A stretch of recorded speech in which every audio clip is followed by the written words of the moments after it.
Hello दोस्तों, मैं आपके लिए लेकर आया हूँ टॉप 5 क्वेश्चन जो आपकी आगामी परीक्षाओं के लिए बहुत ही महत्वपूर्ण हैं। चलते हैं आज के फर्स्ट क्वेश्चन। ये वो क्वेश्चन है जो आपकी परीक्षाओं में बार बार रिपीट होते हैं। जैसे यदि A/B=2:1 और A/C=1:3 हो तो A/B/C का मान क्या होगा। इस सवाल को हम 2-3 तरीके से कर सकते हैं। पहला तरीका तो यही है A/B, और फिर पूछ रहा है B/C। फिर क्या दिया है A/C। कितना ये दिया है 2:1। ये कितना दिया है 1:3। इसमें हमें दिख रहा कि A इसमें भी है A इसमें भी है, या तो हम एक A कॉमन है दोनों में, तो A की वैल्यू को सेम कर लें। A की वैल्यू को सुम कर लें। यहाँ पर 2 यहाँ पर 1 है, इधर हम 1 से मल्टीप्लाई करते हैं, इधर हम 2 से मल्टीप्लाई कर दें। सॉरी, यहाँ इधर हम 2 से मल्टीप्लाई कर दीजिए। यदि हम इसे इधर 2 से मल्टीप्लाई करेंगे कितना हो जाएगा 2×1=2, 2×3=6, इधर 2×1, क्योंकि 1 से मल्टीप्लाई करने पर कोई भी वैल्यू में फ़र्क नहीं पड़ता है। क्या अनुपात हो जाएगा A/B/C का अनुपात क्या हो जाएगा। A का मान 2, B का 1 और C का 6।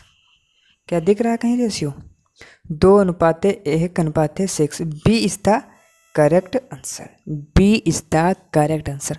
ये तो रहा बेसिक तरीका। यदि आप इसे जो और भी जल्दी करना चाहते हैं तो आप इस सवाल को ऐसे भी कर सकते हैं। जैसे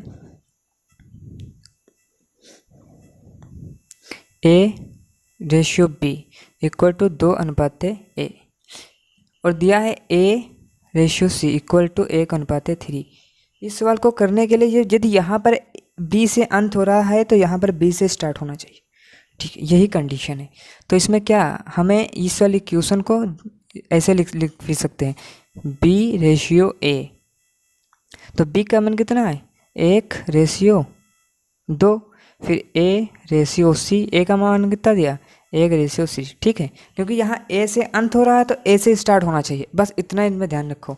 और फिर उल्टा जेड में इसकी मल्टीप्लाई इससे करोगे कितना 1×1, फिर इसकी मल्टीप्लाई इससे कर दो कितना आएगा 2 और 3×2=6। अब ये किसका मान है, ये B की वैल्यू आई, ये A की आई, ये C की आई। इतना ध्यान है जो, क्योंकि ये B पहले है तो B पहले आएगी, C लास्ट में है, C की वैल्यू लास्ट में आएगी। ठीक है, तो क्या आया A/B/C कितना आया 2/1/6। B is the correct answer. चलते हैं इसके अगले क्वेश्चन पर। ये रहा आपका अगला क्वेश्चन। एक गांव में 30% लोग तो शिक्षित हैं। यदि गांव की कुल जनसंख्या 6600 हो तो उनमें से अशिक्षित लोगों की संख्या क्या होगी। तुम्हें पहली बात तो पता होना चाहिए किसी भी गांव की जनसंख्या 100% होती उसमें से 30% तो लोग शिक्षित हैं, तो बचे कितने 70%। तो हमें अशिक्षित कितने हैं 70%, 30% शिक्षित हैं। हमें अशिक्षित लोगों की जनसंख्या बतानी है। 6600 किसकी वैल्यू है 100% की, और बताना किसकी है 70% की। परसेंटेज से परसेंटेज कटा, परसेंटेज कटा, 0 से 0 कटे और 6 की इसे मल्टीप्लाई कर दो। 0 7 6 42, 42 का 2 कैरी कितना आया 4 आया। 7 6 42, 42 और 4 कितना हुआ 46, सॉरी 46 कितना हुआ 4620। 4620 किसमें C में। C इसका परम सत्य आंसर है। C इसका परम सत्य आंसर है। ठीक है, ये रहा। ये अब इसको फ्रैक्शन मेथड से भी तोड़ सकते हैं। फ्रैक्शन मेथड से भी इस सवाल को आप कर सकते हो। कैसे, ये बता रहा 30% लोग शिक्षित हैं। 30% का 30% का फ्रैक्शन कितना होता है 30% को फ्रैक्शन में ऐसे ही तो तोड़ोगे कितना आएगा 3/10। इसमें से उतारा 30%, यानी कि 10 लोग थे उसमें से 3 लोग शिक्षित हैं। अशिक्षित कितने हैं 10, सॉरी टोटल कितने थे 10 लोग, उसमें से 3% क्या लोग हैं समझते हो शिक्षित हैं। तो अशिक्षित संख्या कितनी है 7 लोग ऐसे हैं जो अशिक्षित हैं। 7 लोग ऐसे हैं जो अशिक्षित हैं। तो हमको क्या 10 लोगों की संख्या कितनी दी है 10 की वैल्यू दी है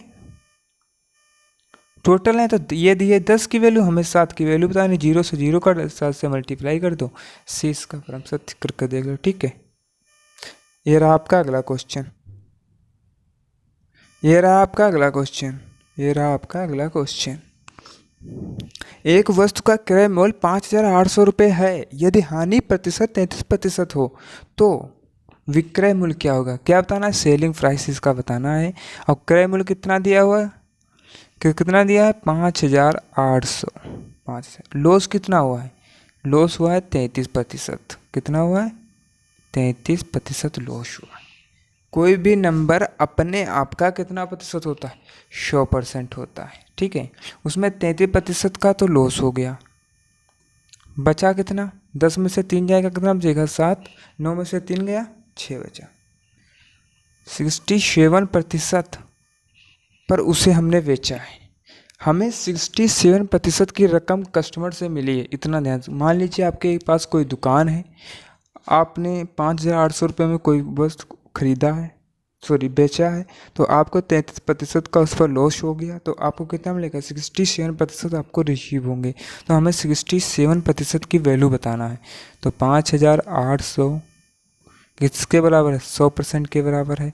तो हमें कितने की वैल्यू बताना है? 67%। परसेंटेज से परसेंटेज कटा, परसेंटेज से परसेंटेज कटा, और 0 से 0 घटा, इसकी मल्टीप्लाई। नंबर आप सम डिजिट से भी इसको खेल सकते हैं, क्योंकि 5 8 कितना होता है?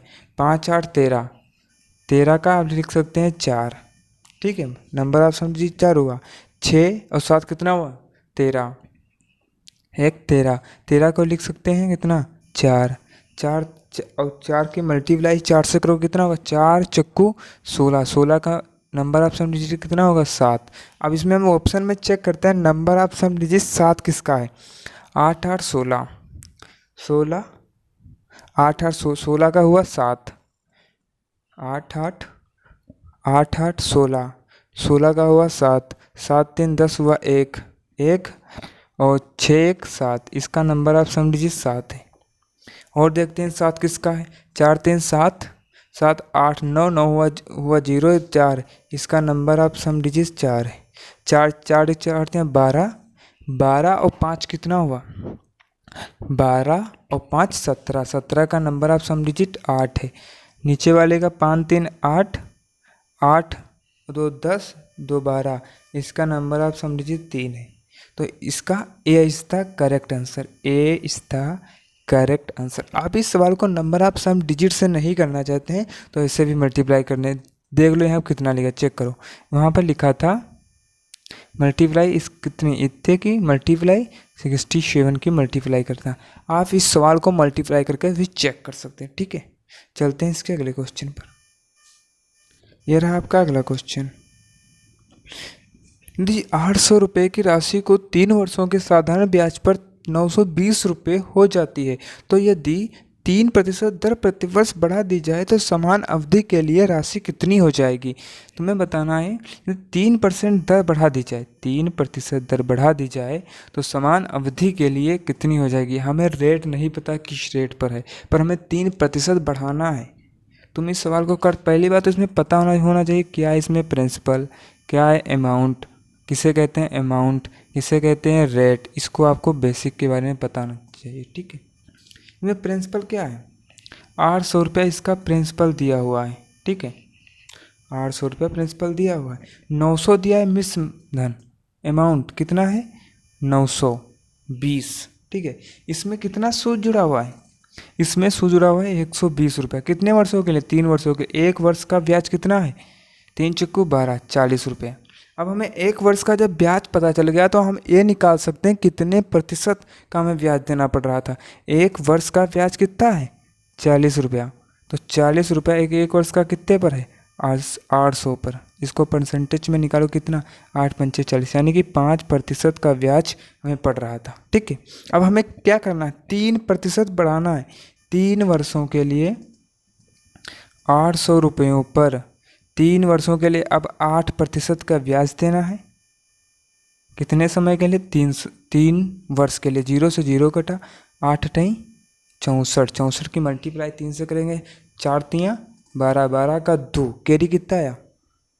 4 तियाँ 12, 12 का 2, कैरी कितना आया 1 आया, 6 त्रिक 18, 18 1 19, 192। 800 रुपये में 192 ऐड करोगे कितना आएगा 2 9 और 9, 992 रुपया। 992 किसमें सी इज़ द करेक्ट आंसर। ये तो रहा बहुत ही बेसिक तरीका, इससे तो हर कोई बंदा ही करता है, लेकिन हम आपको इससे भी आसान तरीका बताएंगे। जिसे तो यहाँ पर क्या लिखा है 3 वर्षों, सॉरी यहाँ पर साफ साफ लिखा है 3% की दर बढ़ाने पर। यदि हम डायरेक्ट 800 रुपयों पर 3% की बढ़ा दें तो 3% कितना आएगा 8 त्रिक 24, यानी 24 रुपये बढ़ जाएंगे बस। सॉरी 24 नहीं, 3%, सॉरी 800 रुपयों पर में बढ़ाना है 3% की दर, वो भी 3 वर्षों के लिए। 0 से 0 कटा 8 त्रिक 24 मल्टीप्लाई 3, तो 3 3 चक्कू 12 का 2 कैरी 1 है, 3 दूना 6 1 7, यानी 72 रुपये हमें बढ़ाना है। तो 72 रुपये बढ़ी हुई राशि में ऐड कर दो, बस आंसर आ जाएगा। तो हमें 72 रुपये बढ़ी हुई 920 में 72 रुपये ऐड करोगे तो कितना हो जाएगा 299, 992, 992 इज द करेक्ट आंसर। इसको तो आप चुटकियों में निकाल सकते थे, पेन उठाने की ज़रूरत भी नहीं है। ये रहा आपका अगला क्वेश्चन। सिर्फ 3% निकाल लो 3 साल का ब्याज, बस उसमें और ऐड कर दो, बस वो करना ही क्या है। ये रहा आपका अगला क्वेश्चन। ये है कंपाउंड इंटरेस्ट पर 12,000 रुपयों पर 10% ब्याज की दर से 3 वर्षों का साधारण ब्याज चक्रवृद्धि ब्याज का अंतर क्या होगा। साधारण ब्याज चक्रवृद्धि ब्याज का अंतर क्या होगा, ठीक है। ये इस तरह के सवाल तो पेपर में आना ही है ना, लटका समझे टपक जाएगा। ये तो है आपका बेसिक तरीका। 12,000 रुपये आपके पास है, इस पर 10% का ब्याज देना है। यदि आप कितने 3 वर्षों के लिए, पहले इससे बना 10% का फ्रैक्शन क्या होता है 1/10। 1/10 का निकालोगे कितना आया। पहली बार में तुम्हें कितना मिला, पहली बार में आपको मिला ब्याज 1200, दूसरे साल 1200 मिला, फिर इस पर मिलेगा 1/10 कंपाउंड इंटरेस्ट, तो कितना मिलेगा 120। तीसरे साल 1200, फिर इस पर मिलेगा 120, फिर 120 पर मिलेगा 10% मिलेगा 12। तो सिंपल इंटरेस्ट में कितना है, ये 1200, ये 1200, ये 1200, ये 1200, ये 1200 तो है सिंपल इंटरेस्ट के। ये तो हुए इक्वल, क्योंकि सिंपल इंटरेस्ट कंपाउंड इंटरेस्ट का ब्याज जो इक्वल हुआ। तो फालतू कितना है 120 इसमें, 120 इसमें, 120 एक और 12, 120 ये एक सॉरी दिखाएं 120 120 120 और 12, इतना क्या है कंपाउंड इंटरेस्ट का अंतर। तो 2 2 2 4 2 6 1 7 और 3, 372 रुपया कंपाउंड इंटरेस्ट का है।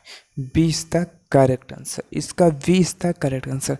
जिस भी बच्चे को समझ में नहीं आया इसके दूसरे तरीकों को भी देख सकता है, ठीक है। वो तरीका जैसे इसे देखिए 1200 रुपये पर हमें 10% का ब्याज निकालोगे, 0 से 0 कटा कितना आया 1200 रुपया, फिर 1200 रुपया आएगा, फिर भी अगले साल भी 1200 होगा, क्योंकि सिंपल इंटरेस्ट बराबर होता है। किसी भी साल का सिंपल इंटरेस्ट बराबर, क्योंकि कंपाउंड इंटरेस्ट चेंज। अब कंपाउंड इंटरेस्ट इस पर भी ब्याज लगेगा अगले साल जब निकालोगे, जब इस पर ब्याज लगेगा तो 120। अब तीसरे साल जब आया तो अब इस पर भी ब्याज लगेगा 120, इस पर भी 120 लगेगा, तो इस पर भी 120, इस पर भी 120। अब 120 पर भी ब्याज लगेगा 10% का, तो 12 रुपया होगा। तभी 1200 तो सिंपल इंटरेस्ट सब बराबर हो गया। तो हमारे पास कितना है कंपाउंड इंटरेस्ट का 120 120 120 प्लस 12, ठीक। तो कितना हुआ 2 6 7 और 3, 372 रुपया क्या है कंपाउंड इंटरेस्ट तथा सिंपल इंटरेस्ट के बीच का अंतर है, ठीक है। ये रहा आपका 5 क्वेश्चन। आज के क्लास को यहीं पर समाप्त करते हैं, मिलते हैं अगले दिन इसी तरह शानदार क्वेश्चनों के साथ। हाँ, जिस भी बच्चे ने अभी तक क्लास को सब्सक्राइब नहीं किया है कर लीजिए, लाइक शेयर करना ना भूलें। मिलते हैं अगले दिन।